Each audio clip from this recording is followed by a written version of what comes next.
Selamat malam teman-teman, ketemu lagi dengan aku Dame di channel aku Dame's Oracle. Aku record ini udah jam 10-an kayaknya deh. Nggak deng, jam 9 kurang. Jam 10 kurang.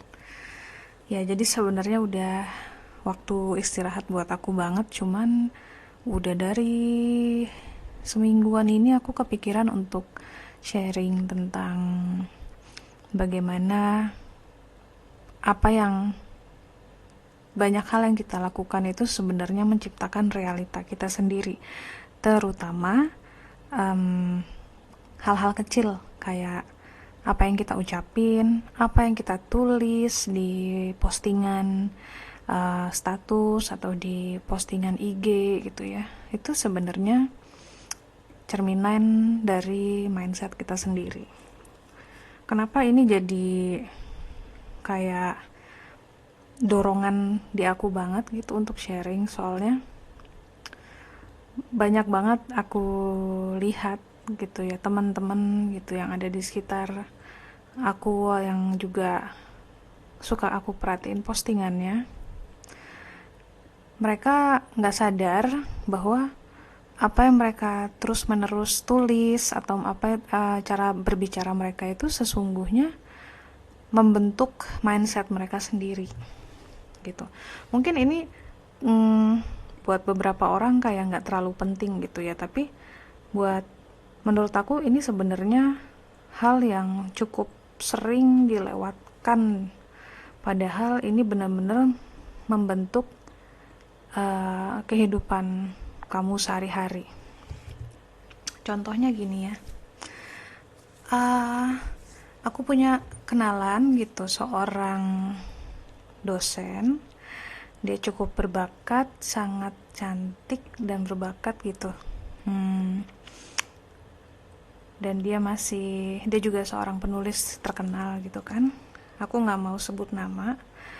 Nah, cuman aku sering lihat karena terutama karena dia suka nulis ya, jadi dia juga orangnya cukup ekspresif.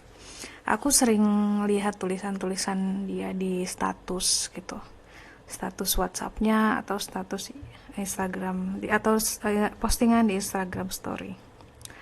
Lama-lama kalau misalnya kita terus-menerus ngelihat tulisan orang atau postingan orang deh, kita pasti lama-kelamaan bisa sedikit banyak paham orang macam apa mereka. Misalnya sering posting tentang bola gitu ya, atau sering posting tentang acara meditasi atau healing gitu, kita udah sedikit banyak bisa menilai bahwa dia tertarik sama hal tersebut. Nah, jadi sebenarnya gampang sekali gitu untuk ngeliat gitu ya, walaupun ini memang nggak bisa dijadikan penilaian yang plek-plekan gimana, tapi karena aku melihat adalah tulisan dia sendiri, bukan cuman postingannya aja, jadi aku agak tergelitik sih ya, untuk mengulik ini, karena dia sering bikin postingan yang menurut aku hal kecil itu selalu dijadiin masalah. Kayak misalnya dia misalnya pergi nggak bawa charger HP, lalu dia bikin tulisan di status WhatsApp-nya atau di Instagram story-nya bahwa hari ini nyebelin banget karena charger HP ketinggalan. Oke. Terus aku sempat mikir, kenapa sebel gitu ya? Maksud aku, dia akan selalu bisa sebenarnya untuk minjem charger, toh dia kan bekerja di suatu universitas gitu, pasti selalu ada orang yang bawa charger. Oke, itu kan pendapat aku ya. Kemudian ada lagi misalnya kayak dia kesel waktu vaksin, kemudian namanya ditulisnya salah, kemudian tanggal lahirnya juga jadi ada typo, terus tanggal lahirnya ditulisnya salah. Itu dia langsung update status dan dia bilang, gimana sih kalau kayak gini aja kok salah gitu, gimana nanti data semua orang di Indonesia, jangan-jangan selama ini datanya tidak akurat, karena nah gitu loh maksudnya. um, Lama-lama yang aku perhatiin memang akhirnya hidup hidup yang dia tampilkan gitu ya, kisah yang dia tampilkan adalah dia selalu merasa ada yang salah, kayaknya hidup nggak bener aja. Sampai yang bikin yang tadinya aku cuek gitu, aku cuman ngeliatin statusnya aja, sampai akhirnya yang bikin aku ngerasa pengen bikin video ini adalah suatu ketika dia pasang status gitu ya, gimana caranya nih, mau ganti SIM card, apa sih yang harus dilakukan dulu kalau kita mau ganti SIM card. Terus banyak dong yang jawabin kan, dia kayaknya juga pasang di IG story gitu, jadi kayak jajak pendapat lah. Ada yang nyaranin ke Graparinya dulu, atau ada yang nyaranin save dulu nomor-nomor handphone yang penting segala macem. Dari situ aku sempet sih mikir, emang sesulit itukah untuk ganti SIM card sampai dia harus mengadakan jajak pendapat gitu kan. Karena aku dulu sering harus ganti SIM card, dan aku sih nggak sampai segitu-gitunya nanya ke semua orang ya, maksudnya secara nalar aku itu adalah sesuatu yang sangat sederhana, yang ya aku mampu melakukan itu sendiri tanpa harus tanya banyak-banyak orang. Nah, lalu besokannya dia posting foto dia lagi duduk di pinggir jalan, literally duduk di trotoar. Dia posting kakinya lah ya, jadi dia memfoto kakinya lagi ngampar gitu di pinggir jalan. Terus captionnya adalah kurang lebih gini, heran ya untuk mau ke toilet aja nggak bisa gitu, dan untuk mau ganti SIM card aja harus ngantri sepanjang ini. Gimana coba, udah capek berdiri, terus mau buang air kecil, kebelet, akhirnya aku duduk aja dulu di pinggir jalan. Pokoknya aku sampai, dia hidup di mana sih gitu. Aku sampai ngebatin, my god, dia hidup di mana sampai harus ganti SIM card kayak ngantri sembako, yang menurut dia ceritain tuh kayak gitu. Jadi aku juga sampai mikir, coba dia nggak terlalu begitu ya gitu, tidak terlalu bukan membesar-besarkan. Ya itu maksudnya, ketika ada hal kecil nggak usah dijadiin masalah yang sebegitu mengganggunya gitu loh. Dan aku tuh sampai bilang sama suami aku, memang begini gitu, that's the power of your words. Itulah kekuatan dari kata-kata, itulah kekuatan mindset kita. Kalau kita selalu percaya bahwa di luar sana itu repot banget, nyebelin banget, maka ya semesta akan memberikan itu kepada kita.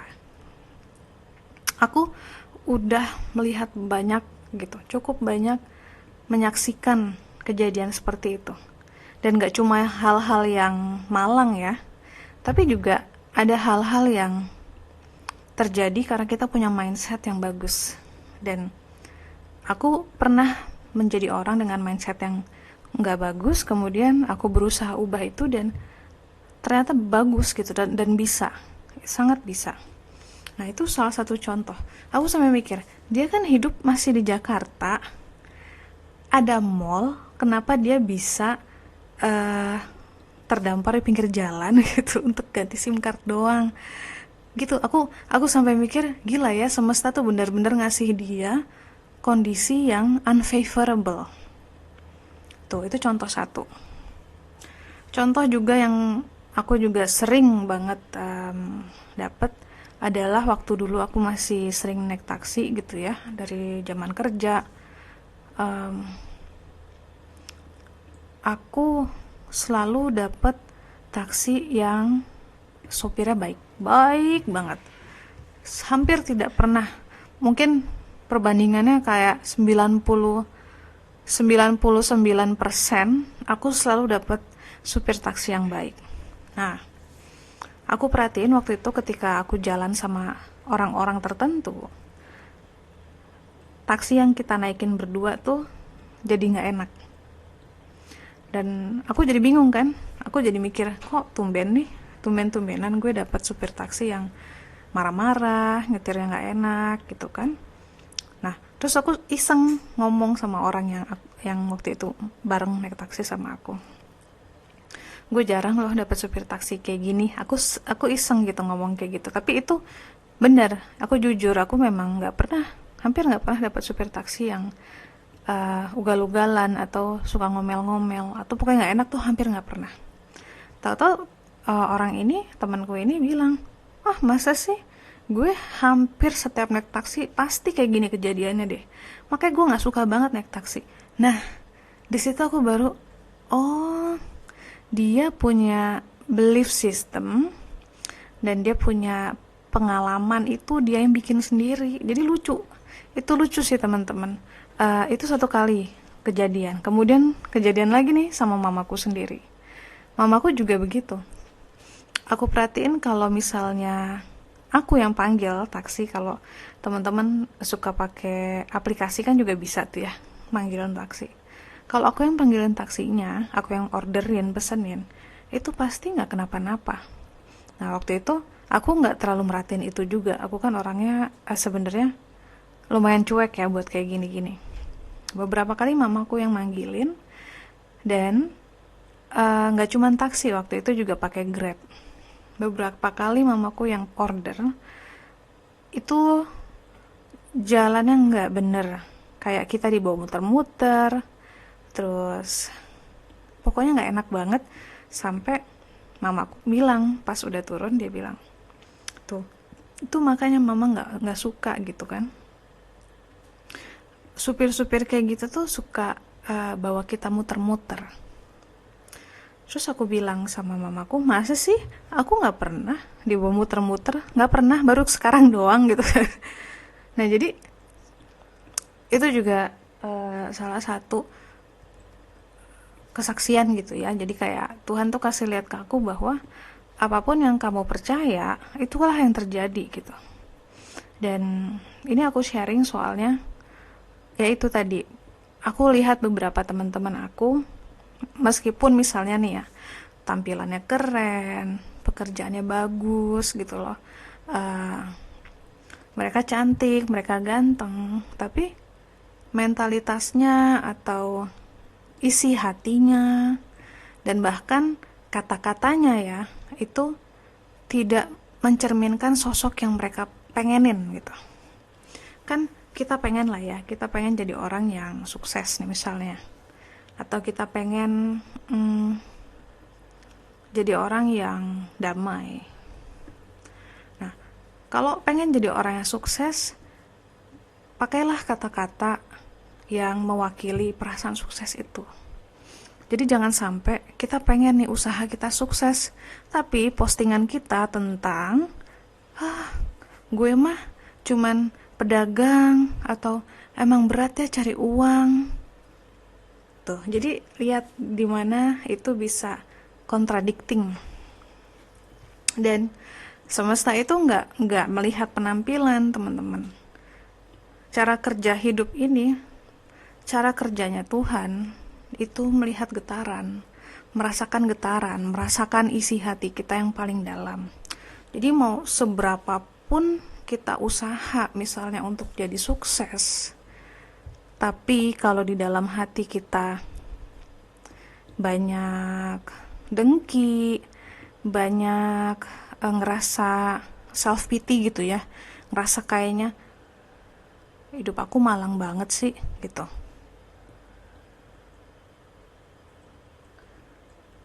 itu kayaknya bakal susah gitu loh. Soalnya yaitu tadi, gimana kamu bisa jadi orang yang sukses tapi di dalamnya kamu merasakan bahwa kamu malang banget.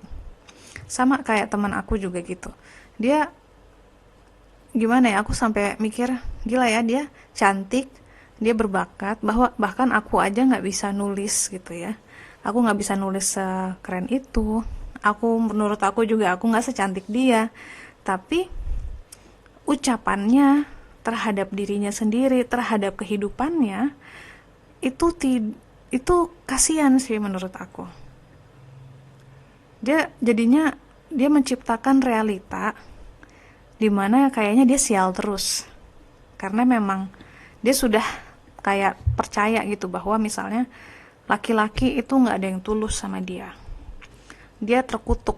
Dia pernah juga menulis bahwa aku memang terkutuk karena tidak pernah mendapatkan laki-laki yang tulus mencintai aku. Itu gila sih menurut aku, karena ucapan itu seperti doa, seperti mantra ya. Jadi seenggak enak apapun realita, kita bisa mengubahnya. Kita bisa mengubahnya dengan ucapan yang baik gitu. Dan ucapan itu ya akan didengarkan, mau baik mau buruk itu pun yang akan terjadi. Karena kita tuh kenapa di kitab suci dibilang makhluk sempurna? Karena kita punya kemampuan menciptakan realita. Kita adalah satu-satunya makhluk Tuhan yang bisa menciptakan realitanya sendiri. Pohon gak bisa, binatang gak bisa. Tapi manusia, dia mau bikin realitanya kayak neraka, bisa. Mau bikin hidupnya kayak surga juga bisa. Cuman sayangnya, lebih gampang kayaknya buat orang-orang untuk berkeluh kesah. Nah, berkeluh kesah itu adalah resep menciptakan realita yang kayak neraka. Gitu, makanya sering kan orang suka ngomong jangan suka ngeluh gitu. Sebenarnya bukan nggak boleh ngeluh. Yang nggak boleh itu adalah berulang kali kayak kaset rusak gitu, menceritakan hal yang sama ke diri kamu sendiri, kamu ulang-ulang terus, lama-lama itu akan jadi doktrin, itu akan jadi kenyataan. Coba makanya kayak misalnya kita bilang ke anak kecil, ih kamu cantik ya gitu, kamu cantik, kamu pintar. Anak-anak yang tumbuh dengan ucapan-ucapan yang baik seperti itu memang akan menjadi seperti yang kita ucapkan gitu. Makanya ke orang juga hati-hati kita kalau ngomong. Tapi ini aku mau ngomongin ke diri sendiri. Ya, itu salah satunya. Terus contoh yang lain, ada seorang teman juga baru-baru ini dia buka usaha gitu ya. Dia berdagang.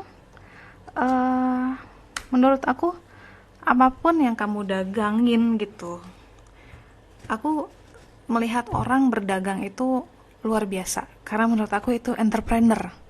Kamu menjadi pengusaha, mau sekecil apapun menjadi pengusaha itu bukan keputusan yang mudah, modalnya harus banyak gitu kan. Nah, dia berdagang, dia punya kios, dia keren gitu kan. Tapi kalau aku lihat postingan-postingannya itu banyak sedihnya karena dia bilang dia harus bekerja keras, karena dia masih harus bayar sewa gitu kan. Kenapa gitu, maksud aku kenapa hal itu jadi harus disedihin gitu kan. Sekarang siapa sih yang tinggal tidak harus bayar? Bahkan orang yang punya rumah sendiri pun tetap harus keluar uang, ya nggak? Ya, yang sewa harus bayar sewa, yang punya rumah sendiri harus bayar listrik, harus bayar air, harus bayar PBB gitu. Jadi di situ aku udah mikir, kenapa sedih sekali gitu. Kenapa realitanya malah dibikin menjadi suatu realita yang menyedihkan? Kenapa dia menganggap bahwa pekerjaannya itu tidak senyaman orang-orang yang kerja dengan laptop dan di rumah? Gitu loh.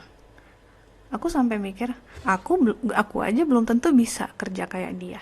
Dan menurut aku, dia hebat. Tapi dia sendiri memandang diri dan pekerjaannya, karena mungkin menurut dia harus berdagang di kios, harus membuat makanan, kemudian panas, kena minyak gitu kan. Tidak lebih mulia daripada orang yang di rumah pakai laptop.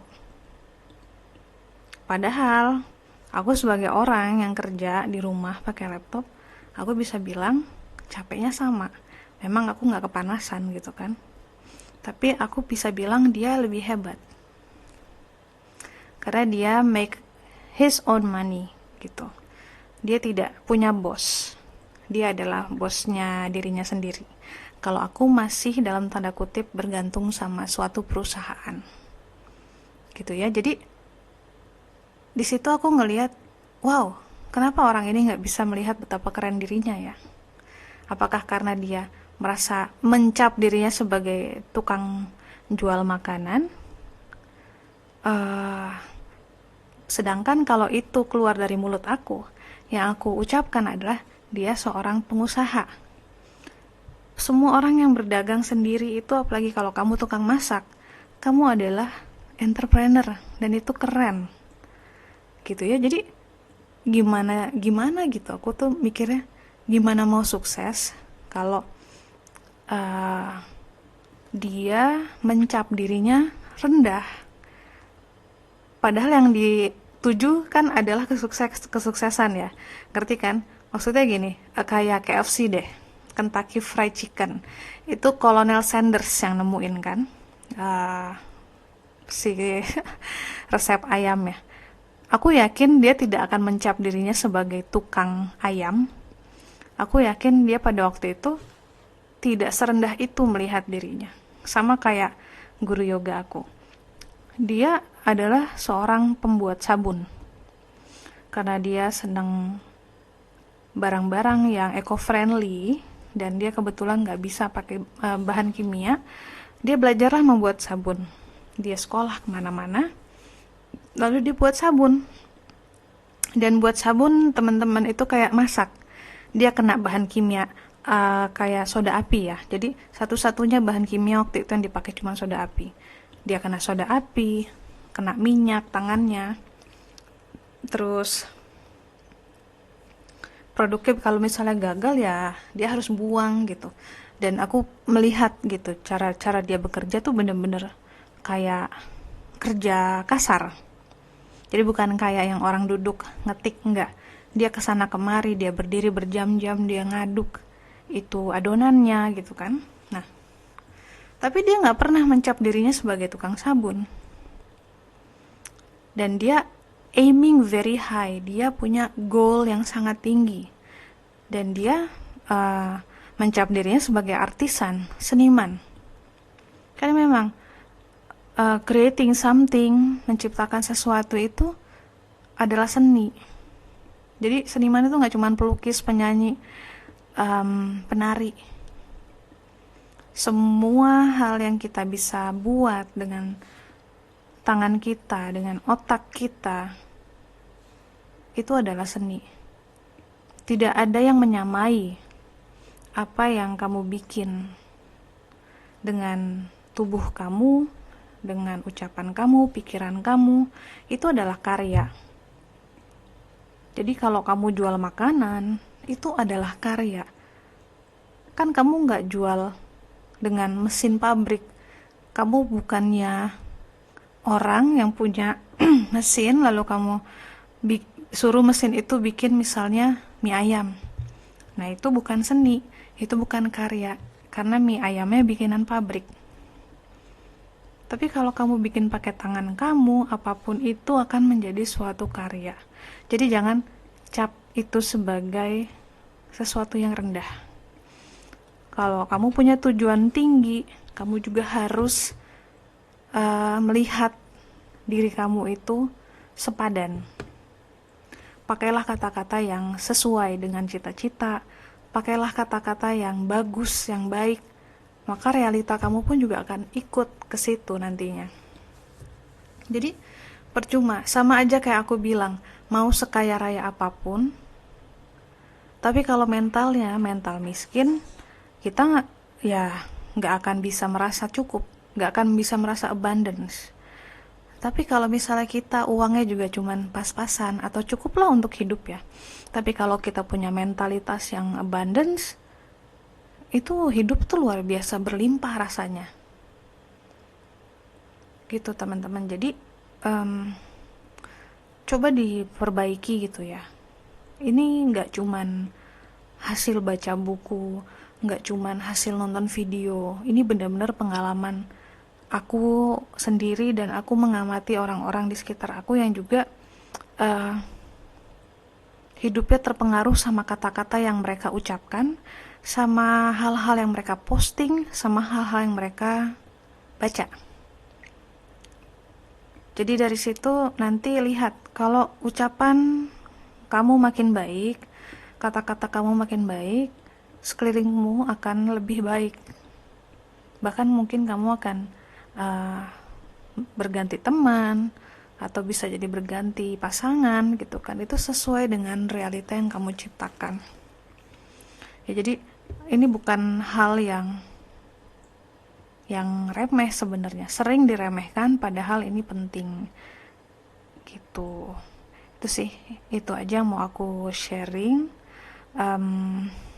Sebenarnya ada banyak hal yang bisa aku sharing, cuman hari ini aku mau sharing itu aja karena ini terus-terusan bukan mengganggu ya, kayak dia nggak mau hilang gitu, kayak ada yang nyuruh cerita aja, sharing aja ya. Jadi kalau misalnya teman-teman punya pengalaman yang sama, silahkan share di kolom komen biar juga kita saling berbagi gitu ya. Kalau punya testimoni bagaimana sih sebenarnya, apakah ini hal yang teman-teman alamin juga apa enggak gitu.